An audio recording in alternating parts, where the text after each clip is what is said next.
আপনারা দেখছেন ওয়েদার আলটিমার দুপুর 3:30 23শে সেপ্টেম্বরের ওয়েদার আপডেট।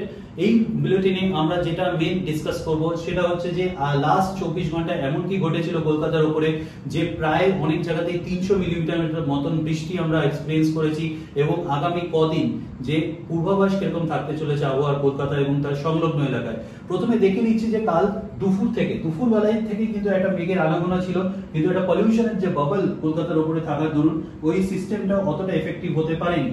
কিন্তু সন্ধ্যে বাড়ার সাথে সাথে আরেকটি সিস্টেম এখান থেকে গ্রো করে যেটা দক্ষিণ থেকে কলকাতার দিকে এগিয়ে আসে এবং তার দরুন সন্ধ্যেবেলা হালকা বৃষ্টি হতে পারে, হালকা বৃষ্টি হয়েছিল এবং রাত বাড়ার সাথে সাথে কিন্তু এই উত্তর সাইড থেকে একটা কিউমুলোনিম্বাস ক্লাউডের একটা ফর্মেশন তৈরি, একটা ওয়াল তৈরি হয়।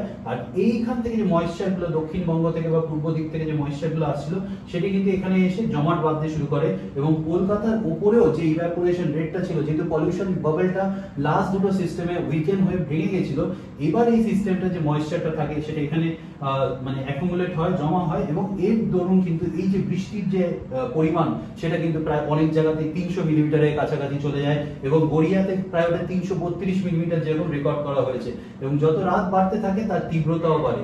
এটা কিন্তু one of the rarest phenomena. প্রায় 1999 পর আমরা এরকম দেখেছি, হয়তো 1999 তে এতটাও বৃষ্টি আমরা এক্সপেরিয়েন্স করিনি যেটা লাস্ট আমরা কাল রাতে আমরা দেখতে পেয়েছি।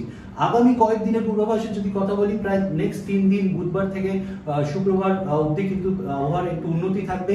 হালকা থেকে মাঝারি বৃষ্টি হতে পারে, মাইক্রোবাস্ট হতে পারে কিছু কিছু অঞ্চলে শর্ট পিরিয়ডের জন্য। মাইক্রোবাস্ট হচ্ছে প্রায় 1 ঘন্টায় 60 মিলিমিটার বা তার থেকে বেশি বৃষ্টি। ক্লাউড বাস্ট যেটা কালকে রাত্রেবেলা ঘটেছে ওটা কিন্তু প্রায় 1 ঘন্টায় মোস্ট অফ দ্য এরিয়াজে যেখানে 100 মিলিমিটারের থেকে যদি আমরা বেশি বৃষ্টি দেখতে পারি। শনিবার থেকে কিন্তু আবার আবহাওয়ার অবনতি হতে পারে, কেন একটা নিম্নচাপ যেটা উত্তর বঙ্গোপসাগরের দিক মধ্যে তৈরি হওয়ার সম্ভাবনা দেখা যাচ্ছে আগামী 25 তারিখ, সেটা কিন্তু অগ্রসর হবে দক্ষিণবঙ্গে দিয়ে এবং তার দরুন কিন্তু দক্ষিণবঙ্গ কলকাতা জুড়ে কিন্তু অনেক জায়গাতেই ভারী বৃষ্টি থাকতে পারে প্রায় মঙ্গলবার পর্যন্ত। আপনারা দেখছিলেন ওয়েদার আলটিমার ওয়েদার আপডেট।